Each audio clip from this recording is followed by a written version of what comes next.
नमस्कार, मैं हूं विक्रांत यादव और आप देख रहे हैं आपका अपना चैनल दासवतन। एक बार फिर आज देशवासियों पर पेट्रोल और डीजल की मार पड़ी है। एक बार फिर यानी 10 दिनों में चौथी बार पेट्रोल और डीजल के दाम बढ़ा दिए गए हैं। आज इस मुद्दे पर हमारे साथ विस्तृत बातचीत करने के लिए मौजूद हैं वरिष्ठ पत्रकार पवन कुमार जी। पवन जी से आज इसलिए भी बातचीत कर रहे हैं क्योंकि पवन जी हिंदी के उन चंद पत्रकारों में से हैं जो व्यापार, अर्थनीति और राजनीति दोनों को समान अधिकार के साथ समझते हैं। पवन जी नमस्कार। नमस्कार विक्रांत, कैसे हैं आप? सर एकदम अच्छा हूं। सर थोड़ा हुक्म समझा करिए। दीजिए, ये तेल का खेल जनता पर 10 दिनों में चौथी मार, 8 रुपए, 8.5 रुपए एक एक कर थोड़ा थोड़ा कर बढ़ा दिया गया है। किस तरीके से इस सब को देखा जाए सर? देखिए, ऐसा है कि कोई नई बात किसी और के लिए होगी। विक्रांत, मैं तो लगातार आपके जैसे मित्रों से मिलता था। अलग अलग टेलीविजन चैनल्स पे मैं लगातार कह रहा था। और कुछ लोग हमारा मजाक उड़ा रहे थे, वो ये कह के कि ये देखिए प्रेडिक्शन के गेम में आ गए। बात प्रेडिक्शन की नहीं है। बात यह है कि जहां पे एक जगह आप जहां जाके खड़े हुए हैं हॉर्मुज के क्लोजर के बाद, उसके ब्लॉकेट के बाद, वहां से जो लैंडस्केप आगे आपको दिखाई दे रहा है, उस लैंडस्केप में ऐसा ही होगा, ये पहले से दिख रहा था। अगर कोई कच्चा तेल जहां से हम 40% से ज्यादा हम लोग हॉर्मुज से मंगाते हैं, अगर वो पूरी तरह से ब्लॉक है, तो उसका फर्क आज निकल इकोनॉमी पे पड़ेगा और पेट्रोल और डीजल उसका सबसे पहला पहला शिकार होगा। एक बार सरकार को जब ज्यादा अंदाजा नहीं था कि ये लड़ाई लंबी चलेगी। देखिए, एक बात मैं आपको कहने की कोशिश करना चाहता हूं। मैं दुनिया के बड़े बड़े अर्थशास्त्रियों को सुना, दुनिया के बड़े बड़े राष्ट्राध्यक्षों को सुना। हिंदुस्तान में भी मेहरोत्रा साहब से लेके, मैं सुरजीत भल्ला से लेके, प्रणब सेन, नीलकंठ मिश्रा और न जाने कितने, मतलब मैं दिन भर अर्थशास्त्रियों को ही सुनता रहता हूं। वो अर्थशास्त्री जो अंग्रेजी मीडियम में बात करते हैं और वो जो ऊपर ऊपर की बात करेंगे, वो जनरली सामान्य जो जनता है वो उस तक पहुंचते ही नहीं, ना वो उन तक पहुंचती है। किसी को अंदाजा नहीं था विक्रांत कि ये ऐसा होगा। और बल्कि मैं एक कदम और जाके आगे कह सकता हूं कि सरकार को भी अंदाजा नहीं था कि इतनी लंबी लड़ाई चल जाएगी। इन्होंने जब एक्साइज कट किया था, आपको याद होगा, अभी से 1-1.5 महीना पहले, जहां तक मुझे याद है, तब इनको लगा था कि शायद इसी से शॉक एब्जॉर्बर का काम ये कर लेगा और पेट्रोल और डीजल बढ़ाने की नौबत नहीं आएगी। तब इस देश में इलेक्शन भी चल रहा था, तो वो भी एक फैक्टर हो सकता है इस सरकार के जो पुराने पास्ट के रिकॉर्ड हैं उसको देखते हुए। पर चलिए, मैं आज उस पर नहीं बात करता हूं, मैं केवल फाइनेंशियल्स और केवल इकोनॉमिक्स के ग्रेन्स पर रहना चाहता हूं। तो उस समय लग रहा था कि एक्साइज ड्यूटी अगर कट हो गया है तो शायद ये एक एल्बो रूम देगा। लेकिन जिस तरह से स्थायित्व तो आया फ्लक्चुएशन में तेल के, कि ये आज न कल होना था। मैं कई शो में, आपके जैसे दोस्तों के शो में गया, तो मैं पहले ही बोल रहा था कि देखिए साहब, टैक्स काटने का जो सरकार के पास एल्बो रूम था, जो विकल्प था, जो ऑप्शन था, वो चला गया है। तो लिहाजा अभी एकमात्र, अभी और कोई दूसरा टैक्स कट नहीं हो सकता। तो जो जितना एल्बो रूम और जितना सरकार के पास ऑप्शन है, जितना हाथ पांव और चादर सरकार फैला सकती है, उसके हिसाब से पेट्रोल और डीजल पे ही ये भार आना था। पेट्रोल पे देखिए, अभी 12 से 15 रुपए की बढ़ोतरी के बाद, जब जब अंतर जब जब जब राष्ट्रीय तेल कंपनियां कहती हैं कि साहब हमारा जो है डेली 1000 करोड़ का घाटा हो रहा है, तो उनके 1000 करोड़ के घाटे की आपूर्ति के लिए इसको 15 रुपए इसमें बढ़ोतरी कायदे से होनी चाहिए। अभी वो 8 रुपए पे पहुंचा है और ये 15 रुपए पे भी चला जाएगा तो मुझे कोई बहुत आश्चर्य नहीं होगा। क्योंकि मुझे तो लग ही रहा था, मुझे ऐसा लग रहा था कि इस 15 रुपए को ये 5-4 के 3-4 राउंड में बढ़ाएंगे।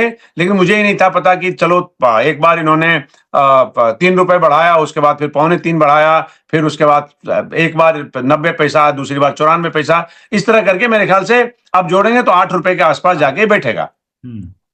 अभी भी देखिए, इसमें पेट्रोल अगर बढ़ रहा है तो आपको ना शेयर करना पड़ेगा। इस पूरी दुनिया में जैसे इकोनॉमिक्स काम करता है उस हिसाब से यहां भी सरकार अकेला भार नहीं उठा सकती। आज न कल वो आपके ऊपर ही आएगा। उसको सरकार ने शेयर करने की कोशिश की है। लेकिन सबसे बड़ी बात इसमें से है कि जो डीजल के दाम अगर बढ़ रहे हैं, अगर डीजल के दाम अगर नहीं बढ़ते होते, क्योंकि असली महंगाई जब आएगी वो डीजल से आएगी, पेट्रोल से कम आएगी। तो डीजल जो है सब पे ज्यादा वो स्पिल ओवर होकर सब जगह जाता है। तो ये होना ही था। सरकार के पास अभी कोई विकल्प नहीं है। हम लोग की जो हालत है वो अभी तक के, मैं इसको ऐसे पोर्ट्रे करता हूं, अभी विक्रांत की इस स्केल, इस फेरोसिटी, इस नेचर और इस साइज और इस विकरालता का कोई संकट आपने और हमने अपनी जिंदगी में नहीं देखा है। पहले आया होगा तो इस देश की आबादी भी कम थी, हमारी क्रय क्षमता कम थी, हमारे पास संसाधन कम थे वगैरह वगैरह, पर हमारे पिछले 50 साल में हिंदुस्तान ने ऐसा क्राइसिस नहीं देखा है। ये मैं तब कह रहा हूं जब मैं मान के चल रहा हूं कि अगले 5-10 दिन में लड़ाई खत्म हो जाए। तो ये बिल्कुल। आप इससे अंदाजा लगा सकते हैं कि स्थिति कितनी विकट है, कितनी भयावह है और कितनी व्यापक है। पवन जी, इसका मतलब तो फिर तो सरकार की ये और भी बड़ी विफलता है, क्योंकि वो विक्रांत यादव या फिर कोई सामान्य व्यक्ति तो है नहीं कि वो आगे का देख नहीं पा रही कि किस तरह की स्थिति बनने जा रही है। जब ये युद्ध शुरू हुआ, युद्ध के दौरान भी लगातार सरकार की तरफ से यही कहा जाता रहा आधिकारिक रूप से, कोई चिंता की बात नहीं है, कोई तेल पेट्रोल की कमी नहीं है, कुछ अभी तक कोई संकट नहीं है। हमेशा सरकार की तरफ से ये कहा गया। सरकार के तो बहुत से अंग होते हैं ना सर, फोर्सी करती है, वो आगे का देखती है, उससे अपेक्षा की जाती है कि वो भविष्य के संकट को लेकर के कदम उठाएगी। इसका मतलब तो सरकार एकदम फिर तो सोई हुई थी, ये तो और भी बड़ी चिंता की बात है। और सर इसमें मैं ये भी जोड़ूंगा सर कि ये अचानक से केवल हॉर्मोज के संकट के कारण सारी स्थितियां बनी है, या फिर जो हमारी फास्टेस्ट ग्रोइंग इकोनॉमी के जो दावे थे वो इतने इस एक संकट से टूट गए। 2-3 देखिए, ज्यादातर जो संकट है विक्रांत, वो हॉर्मोज, देखिए ऐसा 15 फरवरी तक हम लोग मोटा मोटा हम लोग ठीक थे। ऐसी कोई चिंता वाली बात नहीं थी कि हम लोग रोड पे नहीं आ गए थे, सड़क पे नहीं आ गए थे, नौकरियों का बाजार नहीं खत्म हो गया था, उत्पादन गिर नहीं रहा था। 15 फरवरी तक लगभग ठीक ठाक था। तीन उसके पहले के 3 विषय हैं, मुझे याद दिलाइएगा, मैं भूल ना जाऊं बीच में। उसके पहले की जो प्रॉब्लम आ रही है, पहले बात करते हैं कि 15 फरवरी के बाद क्या बदला। जी। 15 फरवरी के बाद ये बदला, देखिए सबसे पहले तो जो आंशिक गिरावट है रुपए में, उसकी वजह युद्ध है, पूरी वजह नहीं है। रुपए में 2 साल से गिरावट चल रही है। सबसे पहले तो वो हमारा नुकसान वो हुआ है जो रुपए के नीचे जाने से हुआ है। दूसरी बात, हमारा एक्सपोर्ट बंद हो गया है पूरे मिडिल ईस्ट में, वो हमारा डैमेज हुआ है बुरी तरह से। जैसे मान लीजिए हम लोग फार्मा 5,000 करोड़ से ज्यादा का यूए में एक्सपोर्ट करते हैं, जैसे हम लोग इलेक्ट्रॉनिक गुड्स में एक्सपोर्ट करते हैं, जैसे हम लोग एग्री प्रोडक्ट्स हम लोग मिडिल ईस्ट में बहुत ज्यादा पुश करते हैं, उन सब जगहों पे नुकसान है। और उधर से इंपोर्ट बंद हो गया है। तो एक्सपोर्ट तो बंद हो ही गया, एक्सपोर्ट से आप पैसा नहीं कमा पा रहे हैं, प्लस इंपोर्ट वहां से महंगा हो गया। इस तरह से हमारा डैमेज हुआ। एक तो ये बात है जो पोस्ट वॉर आप देख रहे हैं, जिसमें हर एक सामान आपको महंगा दिखेगा। अभी जाके थोड़ा सा स्टील का मार्केट थोड़ा कूल डाउन हुआ है। स्टील महंगा था, एल्यूमिनियम महंगा था, तांबा महंगा था, पेंट महंगा था, रबर महंगा था, आपके जो फर्टिलाइजर के प्रोडक्ट्स महंगे थे, आप सौंदर्य प्रसाधन महंगे हो गए हैं, दूध महंगा हो गया, ब्रेड महंगा हो गया। एक एक चीज, एक एक आइटम, एक एक सेगमेंट, एक एक सेक्टर प्रभावित है। इसीलिए मैं बार बार ये कहता हूं विक्रांत कि हम दुनिया की सबसे ज्यादा प्रभावित इकोनॉमी है। कोई आप किसी से मैच नहीं कर सकते, कोई पैरेलल नहीं खींच सकते आप। हमसे ज्यादा प्रभावित और कोई इकोनॉमी नहीं है। उसकी वजह यह है कि हमने पहले से तैयारी नहीं की थी, हमने पहले से फोर्स ही नहीं किया था। साथ ही साथ हम दुनिया की बड़ी हाई ग्रोथ इकोनॉमी थे, तो हाई ग्रोथ इकोनॉमी सबसे ज्यादा प्रभावित होगी, ये आप ध्यान रखिएगा। हम दुनिया के लार्जर इकोनॉमी में से एक हैं, प्लस हम वहां पे खड़े हैं जहां से हम एक बिग लीप आगे ले सकते थे। तो क्या होता है ना, जब आप लकीर पे खड़े हैं तो आपको कूदने में, वहां से अगर नहीं कूद पाए तो फिर आप गिर ही जाएंगे। जो पहले से लकीर पार करके रखा हुआ है, वो 2 कदम भी 1.5 कदम भी आगे बढ़ेगा तो आगे बढ़ेगा। और जो लकीर के पीछे है, उससे छोड़िए, अपनी तुलना क्या करनी है। जो 28 फरवरी के पहले की जो परिस्थितियां थी, जो स्पिल ओवर करके अब आई हैं, जिसमें मान लीजिए जिसमें एफडीआई में दिक्कत थी, जिसमें एफआईआई भाग रहे हैं, वो पहले से भाग रहे हैं, उसको लड़ाई को आप ब्लेम नहीं कर सकते, लड़ाई को एट्रीब्यूट नहीं कर सकते आप। एफआईआई भाग रहे हैं तो रुपया गिर रहा है, रुपया गिर रहा है तो एफआईआई भाग रहे हैं, ये पहले से हो रहा है। अब इसमें फरवरी में थोड़ा सा जो देखेंगे, एफआईआई आया था करीब 22,000 करोड़ रुपए के आसपास इंडियन मार्केट में लगा था। उसको छोड़ के बाकी पूरे इस 5 महीने, इस कैलेंडर ईयर के 5 महीने में आप देखिएगा तो 1.5 लाख करोड़ से ज्यादा एफआईआई निकाल के भाग चुका है। अब एफडीआई पे भी उसका फर्क पड़ा है। तो इस देश में इन्वेस्टमेंट नहीं है, प्राइवेट इन्वेस्टमेंट नहीं हो रहा है। और वो छोड़िए, जो बाहर वाले इन्वेस्ट नहीं कर रहे हैं, तो हमें समझ में भी बात आती है। अंदर के जो डोमेस्टिक अपने वाले इन्वेस्टर्स हैं वो भी थोड़ा सा, अपने वाले भी नहीं कर रहे हैं, वो ज्यादा चिंता की बात है। तो ये सब प्रॉब्लम पहले से चलते हैं, रुपया पहले से गिर रहा था, करंट अकाउंट डेफिसिट देखिए इसकी वजह से बढ़ेगा, ये युद्ध के बाद की स्थिति बनेगी। जो पिछले साल हमारा जीडीपी का 0.9% था, अगर वो 2% पर भी इस साल अगर पहुंच जाएगा, जिसकी संभावना बहुत ज्यादा है, तो वो हम लोगों के लिए नुकसान का सौदा रहेगा। तो इस तरह से मैंने प्री वॉर और पोस्ट वॉर थोड़ी सी सिचुएशन बाइफरकेट करने की कोशिश की आपको समझाने के लिए। कुछ और सवाल हैं आपके पास तो मैं बता सकता हूं। सर बिल्कुल है। मैं अपने दर्शकों को सर मोटा मोटा ये समझाइए सर, हमारे दर्शकों को, ये जो बार बार कहा जाता है कि तेल कंपनियां इतने टाइम से मुनाफा कमा रही थी, अब अचानक से 3 महीने में, अभी जो खबर भी छपी उसमें ये कहा गया कि जो जनवरी से मार्च तक का क्वार्टर था, यानी आखिरी क्वार्टर, उसमें भी करीब 19,500 करोड़ का मुनाफा कमाया, जो पिछले साल इसी सेम क्वार्टर से ज्यादा है, करीब 40%। तो सर ऐसा क्या संकट तेल कंपनियों पर आ गया कि वो जरा भी भार नहीं सहन कर सकते, और 44 लाख करोड़ की फिगर आती है सर बीच बीच में सुनने में, जो अपोजिशन उठाता है कि इतना कमाया था। तो सर जनता के मन में तो वहम आता है ना कि मुनाफा तो आप कमा रहे थे, और अब जब थोड़ा सा महंगाई की मार आई, तेल महंगा हुआ, कच्चा महंगा तेल, तो आपने एकदम से जनता पे वो ट्रांसफर कर दिया। जो जिस पैसे की बात आप करते हैं विक्रांत, देखिए वो पैसा कंपनियों ने कमाया जरूर, उसके पास कैश सिचुएशन भी है, और साथ ही साथ ये भी होता है कि उसने सरकार को डिविडेंड दिया, उसके पैसा सरकार को भी मिला ना, कंपनियों ने खाली खाली थोड़ी ना रखा है।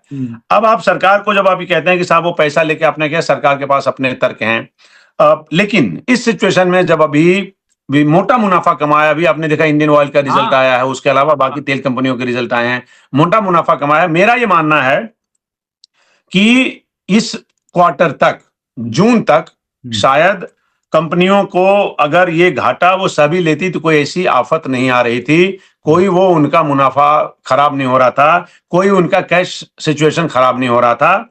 लेकिन वो भी कोई सरकार ये समझती है कि अभी नहीं करेंगे तो फिर बाद में करना पड़ेगा, और लिहाजा वो किसी भी किस्म से कंपनियों को अभी उस पर दबाव नहीं डालना चाहते। वो चाहते हैं कि इसमें सभी जो स्टेक होल्डर्स हैं सभी इसको शेयर करें और एक तरह से उसको एडजस्ट करें। तो उस एडजस्ट करने में देखिए, या आज नहीं तो कल, अभी नहीं तो 2 महीने बाद आएगा, जुलाई में आ जाएगा, जुलाई में पता चला आपको कि 25 रुपए की बढ़ोतरी होगी, वो होनी है, आप उसको रोक नहीं सकते। देखिए अभी इस समय क्या करना चाहता है, एक काम सरकार को करना चाहता है, ये बीच में इसलिए बोल रहा हूं थोड़ा सा आपके ब्रीफ और विषय से भटक के। अभी तत्काल जो कंपनियां यहां से पेट्रोलियम रिफाइन करके बाहर एक्सपोर्ट कर रही हैं, उसको इनको तुरंत बैन करना चाहिए कि आप अभी किसी भी प्रकार से एक्सपोर्ट नहीं। ये काम सरकार को करना चाहिए। बीच में इन्होंने प्लान किया भी था, ऑरल इंस्ट्रक्शन भी दिए थे कंपनियों को, और कंपनियों ने थोड़े टाइम के स्लो डाउन किया था। ये बात मैं बता रहा हूं आपको मार्च की।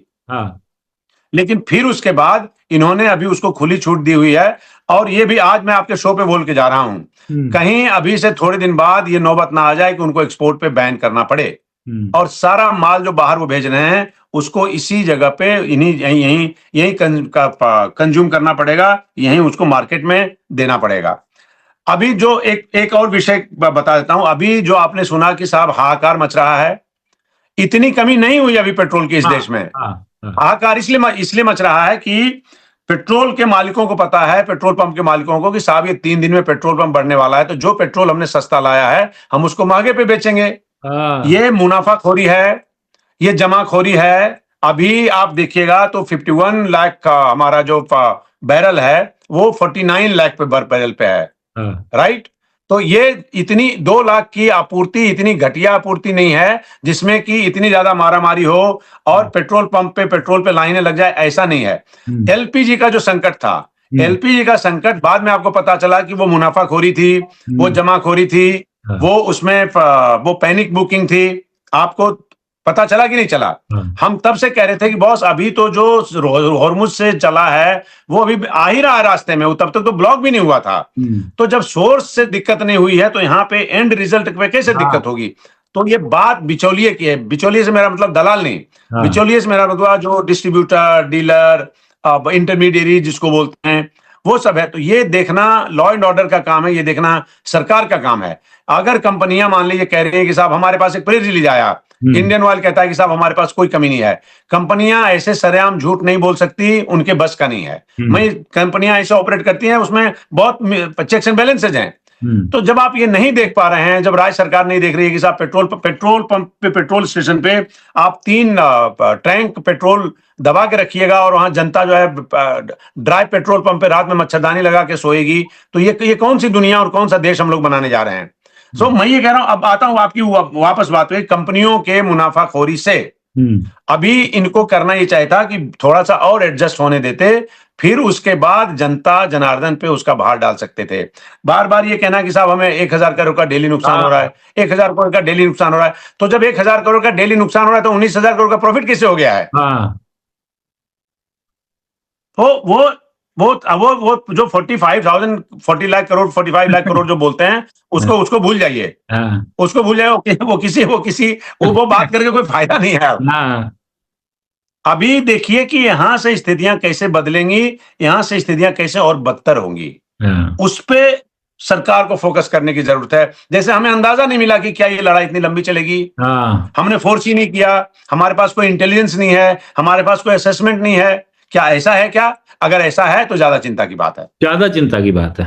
बिल्कुल सर, एक चीज जिस पर आपने अभी बात बताई कि ये जो कंपनियां रिफाइंड जो करके भेज रही हैं तेल, अभी भी एक्सपोर्ट कर रही हैं, तो क्यों नहीं सर अभी तक रोक लगाई सरकार ने? ये तो अभी भी मुनाफा कमा रहे हैं। एक तरफ तो आप लोग कह रहे हैं कि हमें जनता पर भार नहीं डालना चाहिए, कम करना चाहिए, और दूसरी तरफ यहां से आप उनको पूरी छूट दी हुई है कि आप अपना मुनाफा कमाइए। महंगा तेल आ रहा है, वो महंगे दाम पर ही तो जा रहा है सर बाहर भी। भाई मैं उससे महंगा और सस्ता वो सेकेंडरी है। अभी विक्रांत जी, अभी आपको जब करने मरने की स्थिति है, उसमें आप महंगा सस्ता नहीं देखते हैं, उसमें आप देखते हैं कि साहब ऐसा है कि आपको प्यास लगी है, तो पानी चाहे 10 रुपए का मिले 50 रुपए का, तो प्यास बुझाने के लिए विक्रांत को 2 बोतल पानी चाहिए। बेशक वो 200 और 300 रुपए में आए, तो अब हमारे पास जो स्थिति है वो प्यासे की स्थिति है। अभी सस्ता महंगा की बात नहीं है, अभी तो अवेलेबल ही नहीं है। पैसा तो चलिए मान लीजिए आप फिस्कल प्रेशर ले लेंगे, सब्सिडी दे दीजिएगा। आपने कहा कि साहब चलिए हम 1.5 लाख करोड़ कहीं से लाके उसके बाद एक उसको एलोकेट करते हैं और उसको एक सडन पर्पस के लिए हम इस्तेमाल करेंगे, तो वो चलिए मैनेज कर लेंगे। आगे 2-3 साल बाद देखेंगे कि साहब ये 4.3 हमारा जो फिस्कल डेफिसिट बढ़ जाएगा, कोई बात नहीं, 1 साल के लिए 1.5 साल के लिए देखा जाएगा, अभी तो जान बचेगी। तो फिलहाल जान बचाने की चिंता है, फिलहाल सर्वाइवल की चिंता है, फिलहाल सस्टेन करने की चिंता है।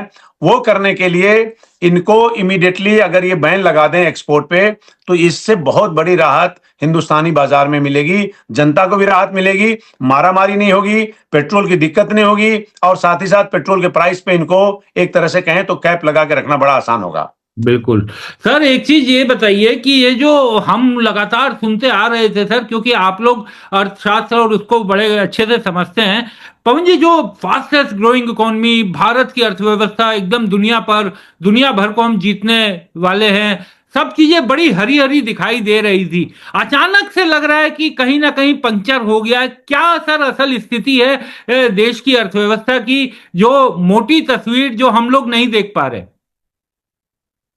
देखिए, अर्थशास्त्र में और किसी देश की अर्थव्यवस्था में विक्रांत एक ना जैसे लाल निशान समझिए लगा है, तो हम कोई ऐसे लाल निशान की स्थिति में नहीं थे। हम लोग एक अच्छे ग्रोथ रेट में पिछले कई साल से चल रहे हैं। लेकिन यह है कि अगर कोई अच्छा काम हुआ होता, अच्छा काम से मेरा मतलब हुआ कुछ बेसिक रिफॉर्म्स हुए होते, एफडीआई आया हुआ होता, तो उस सूरत में हमारा ग्रोथ रेट और बेहतर होता। पहले के जैसा ही आप चल रहे हैं। एक बात सुनिए, इस बार जहां आप और हम बैठे हैं अभी 44-45 डिग्री टेम्परेचर पे दिल्ली में, इस साल मानसून की हालत बहुत खराब रहने वाली है, ऐसा प्रेडिक्शन है आईएमडी का। ये 12 साल के बाद, मतलब इस सरकार के रिजीम में ये पहला मौका है जब मानसून इतना खराब होगा। इससे पहले ये सरकार इस मामले में लकी रही, इसने कभी मानसून खराब नहीं देखा। मानसून इस देश का वित्त मंत्री है, ये प्रणब मुखर्जी कहा करते थे, I am not the finance minister of this country, monsoon is the finance minister of this country. तो आपका जो ग्रोथ रेट रहा है बेहतर, उसमें से एग्रीकल्चर प्रोडक्ट का बड़ा योगदान रहा और मानसून 12 साल से बिल्कुल बढ़िया रहा है। एक साल थोड़ा बहुत गड़बड़ था, मैं साल का नाम मैं साल भूल रहा हूं, विक्रांत अगर बताता तो अच्छा होता। एक साल थोड़ा सा गड़बड़ा, पर बाकी 11 साल एक नंबर मानसून रहा और मतलब जरूरत से ज्यादा बढ़िया अच्छी सेहतमंद बारिश हुई है। अभी सब कुछ चल रहा है, क्या मतलब है सब कुछ चल रहा है? मतलब ये होता है कि बॉस आप एक काम चला रहे हैं, एक लेवल पे अगर काम चल रहा है जहां पे आप आगे भी नहीं जा रहे हैं पीछे भी नहीं जा रहे हैं, तो इस तरह का ग्रोथ हासिल करके आप क्या करिएगा जहां पे नई नौकरियां पैदा नहीं हो रही हैं, इनकम तेजी से बढ़ नहीं रहा है, अब नई कंपनियां इन्वेस्ट नहीं कर रही हैं, ना डोमेस्टिक कंपनियां इन्वेस्ट कर रही हैं, एक्सपेंशन कर नहीं रही हैं, बाहर से कंपनियां आ नहीं रही हैं, लार्ज स्केल पे इन्वेस्ट नहीं हो रहा है। तो एक हम ये कह रहे हैं, हमने जब आपसे कहा कि 15 फरवरी से पहले हम ठीक ठाक चल रहे थे, मतलब ऐसा कोई स्ट्रेस सिग्नल नहीं था, ऐसा कोई डिस्ट्रेस नहीं था, लेकिन ऐसा नहीं था कि कोई आसमान पे भी आप चढ़े हुए थे। हाँ, हमारा काम चल रहा था, हम कोई इकोनॉमिक डिस्ट्रेस में नहीं थे, कोई यहां भूखों नहीं मर रहा था। लेकिन जब आप हाई ग्रोथ इकोनॉमी बनते हैं तो उसमें आपको हर एक वर्ग जो समाज का है उसको आपको उसके लिए जगह बनानी पड़ती है। आप लॉपसाइडेड जैसे यहाँ के 5% आदमी पैसा बना रहा है और 95% आदमी पैसा नहीं बना रहा है, तो ऐसी इकोनॉमी को आप कोई बहुत बैलेंस्ड इकोनॉमी नहीं कर सकते हैं। हम डिस्ट्रेस में नहीं थे, लेकिन हम एक ऑल राउंड डेवलपमेंट जो इकोनॉमी में होता है जो कि सबके लिए बेनिफिट करेगा, उस हालत में नहीं थे। बावजूद इसके अब हम जहां पहुंचेंगे वहां उससे ज्यादा खराब स्थिति होगी, और जो ज्यादा डिस्ट्रेस में, जो ज्यादा गरीब है वो ज्यादा डिस्ट्रेस में होगा, जिसके पास बेहतर पैसे हैं वो कम डिस्ट्रेस में होगा। पवन सर, इसी नोट पर मैं अंतिम सवाल पूछते हुए आपसे इस चर्चा को विराम दूंगा कि जी, क्या दिखाई दे रहा है आपको सर, क्या होने जा रहा है, क्या जॉब लॉस? क्योंकि महंगाई से आदमी तभी जूझेगा जब उसकी कमाई बढ़ती रहे, लेकिन अभी तो जो वर्तमान कमाई है वो भी ठहरती हुई नहीं दिखाई दे रही। तो किस तरह के बड़े संकट देश पर एज ए होल दिखाई दे रहे हैं? देखिए, मैंने बड़े बड़े लोगों का नाम लिया, विक्रांत, मैंने नीलकंठ मिश्रा और मेहरोत्रा साहब का नाम लिया, प्रणब सेन का नाम लिया, सुरजीत भल्ला का नाम लिया, अरविंद सुब्रमण्यम का नाम लिया। भल्ला साहब को 6 महीना पहले सब कुछ ठीक लग रहा था इस देश में, सब हरा हरा था 6 महीने पहले। उनके मैंने उनसे पूछा कि 6 महीने में आपका हृदय परिवर्तन कैसे हो गया? 6 महीना पहले, 6 महीने में इकोनॉमी में ऐसा कुछ नहीं हुआ है विक्रांत जिससे कि लगे कि 6 महीने में हालत खराब हो गई। बिल्कुल बिल्कुल, जैसे 6 महीना पहले था वैसे ही अब है। आपके पास मतलब केवल लड़ाई के अलावा और आपकी जिंदगी में कोई परिवर्तन नहीं हुआ है। लेकिन खैर ठीक है, भल्ला साहब हैं, आप लोग जानते हैं उनका लीनिंग क्या है वगैरह वगैरह, हम लोग पहले से उनको जानते हैं। तो अभी देखिए, सबसे पहले तो जिस क्वार्टर में हम लोग बैठे हैं, इस क्वार्टर में मैं शुरू करूंगा महंगाई से। महंगाई अप्रैल में थोड़ी सी बढ़ी है, खुदरा महंगाई, वो अभी डबल होके अभी आप जून में देखिएगा जो मई का आंकड़ा होगा वो डबल हो जाएगा। और जो थोक महंगाई आप देख रहे हैं वो भी कम से कम 50-60% जंप उसमें आना चाहिए, जो कि अलार्मिंग होगा। जो अभी 8.3% पे है, जो इसके पिछले महीने में 3.8 था। हाँ, 3.8 था, अब वो 8.3 हो गया है, लगभग डबल है। तो वो एक तो वो है महंगाई है, और उसके बाद देखिए क्या है कि कंपनियों ने एक्सपेंशन बंद कर दिया है, कंपनियों कैपेसिटी पे नहीं काम कर रही है। जहां पे 50% कैपेसिटी पे काम कर रही है, मजदूरों को उन्होंने बोल दिया है कि आप सब काम नहीं करेंगे। इंडस्ट्रियल बेल्ट जैसे तिरुपुर है, जैसे मोरबी है, जैसे सूरत है, यहाँ पे इंडस्ट्रियल यूनिट्स, खासकर जो एमएससी में एक इंडस्ट्रियल यूनिट्स हैं, उन्होंने अपना प्रोडक्शन डाउन कर दिया है, प्रोडक्शन स्लो कर दिया है या प्रोडक्शन बंद कर दिया है। इसका फर्क ये पड़ेगा कि मजदूरों को, पुराने मजदूर जो हैं वो नौकरी से निकाले जाएंगे, नए लोगों को नौकरी नहीं मिलेगी, एक्सपेंशन नहीं होगा, और अल्टीमेटली इसका इंपैक्ट आप देखिएगा तो देश के ग्रोथ रेट पे पड़ेगा। मैं पहले क्वार्टर की बात कर रहा हूं। अगर पहले क्वार्टर में 50 से 60 पैसा भी अगर इकोनॉमिक ग्रोथ नीचे चला गया तो उसका बड़ा इंपैक्ट होगा। ये चलिए, मैं जून तक की बात कर रहा हूं। अभी अगर इस युद्ध खत्म हुआ तो और अगर ये महीना भर चले, देखिए मई तो चला गया, हाँ। अब जून बाकी है, वो भी चला गया समझिए। तो अगर ये लंबा चलेगा, ये महीना दिन बाद खत्म होगा, तो भी अल्टीमेटली पटरी पे आने के लिए हमारी अर्थव्यवस्था को भी कम से कम 4-5 महीने का वक्त चाहिए, 120 दिन तो चाहिए ही चाहिए। तो उस सूरत में हम ये मान के चल रहे हैं कि ये तो खराब हुआ, और इसी के बराबर का अगला क्वार्टर भी खराब होगा, जो जुलाई से सितंबर का होगा, या तो इसी के बराबर का खराब होगा और इससे कहीं ज्यादा खराब होगा। इससे बेहतर अगला क्वार्टर नहीं कर पाएगा। जब हमको बेहतर करना होगा तो फिर देखेंगे हम लोग अक्टूबर से दिसंबर में, बेहतर कर पाए तो कर पाएंगे। अभी जहां बैठे हैं हम लोग, आप देखिए, हमारे और आपके देखने की अपनी सीमा है। हमारा चश्मा इस पावर पे ही काम करता है। अब जिनके पास इंटेलिजेंस है, जिनके पास अलग इनपुट्स हैं, तो वो अलग देखते होंगे, पर हमारा चश्मा इसी पावर का है। हम इससे ज्यादा हमें दिखाई दे नहीं रहा जो लैंडस्केप यहां से है। उस सूरत में आप समझिए कि ये 2 क्वार्टर, ये आखिरी लाइन बोल के मैं कंक्लूड करूंगा, आपके पास समय नहीं है, तो ये 2 क्वार्टर घुसा अंदर चला जाएगा। अंदर चला जाएगा मतलब नीचे गया। अगर ये 2 क्वार्टर चले गए तो आप समझिए, कम से कम, ये मैं नहीं कह रहा हूं, ये बड़े बड़े जिन लोगों के नाम लिए उनका एस्टिमेट है कि हमारा जीडीपी 1 से 1.5% कम होगा। और 1 से 1.5% जब कम होगा तो कितनी कंपनियां बंद होंगी, कितने लोग नौकरी से निकाले जाएंगे, कितना सामान महंगा होगा, ये सब पे आप अंदाजा लगा सकते हैं। बेरोजगारी कितनी बढ़ेगी। सर, ये जो आपने जिस नोट पे खत्म किया है, थोड़ा सा हमारे दर्शक, क्योंकि उनकी समझ के लिए 1 से 1.5% जीडीपी कितना कम होता है, कितना असर डालता है, ये थोड़ा सा समझा दीजिए सर। देखिए कि वो देखने में सिर्फ 1 से 1.5% है, लेकिन उसका असर कितना व्यापक है। उसका असर व्यापक है क्योंकि प्रोडक्शन स्लो डाउन हो जाएगा।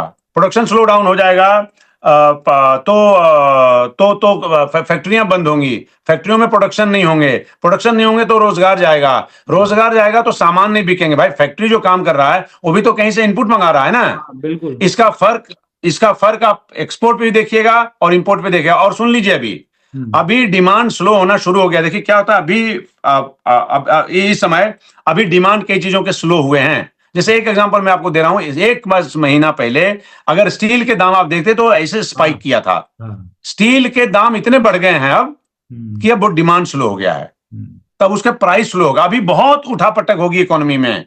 मैंने कहा कि जीडीपी जब स्लो चला जाएगा तो जीडीपी चला जाएगा तो नौकरियां जाएगी ना, एक्सपेंशन नहीं होगा, नए लोगों को नौकरी नहीं मिलेगी, पुराने लोग नौकरी से निकाले जाएंगे, नया एक्सपेंशन नहीं होगा, कोई नया इन्वेस्टमेंट नहीं होगा, नई फैक्ट्रियां नहीं लगेंगी, पुरानी फैक्ट्रियां बंद होंगी।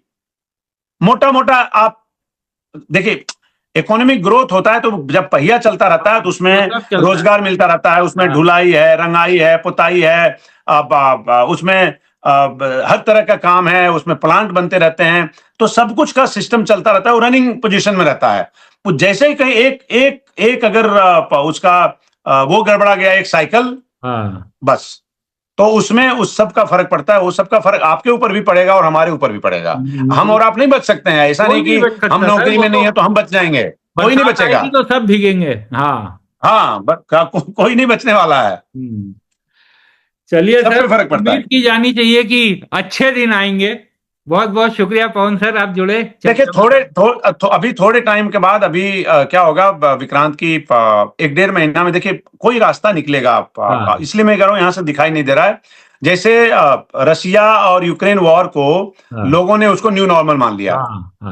50 लाख लोग वहां से निकाले गए, 50 लाख लोग पलायन कर गए, दूसरे देशों में चले गए, लेकिन जो बचा हुआ है उसमें से वो न्यू नॉर्मल हो गया। इसमें भी थोड़े टाइम में, अभी एक प्लेटो पे पहुंचने में मुझे लगता है कि 2-3 हफ्ते बाद ये थोड़ा सा उस तरह का हो जाएगा कि इस पे क्या बात करें, लेकिन उसका इंपैक्ट रहेगा। और क्या पता, देखिए कुछ कोई सॉल्यूशन भी निकल आए। वो कतर और पाकिस्तान वाले लगे हुए हैं। बिल्कुल सर, समस्या आती है तो समाधान भी कहीं ना कहीं से निकलता ही है। बहुत बहुत शुक्रिया पवन सर, आप जुड़े, चर्चा में शामिल हुए।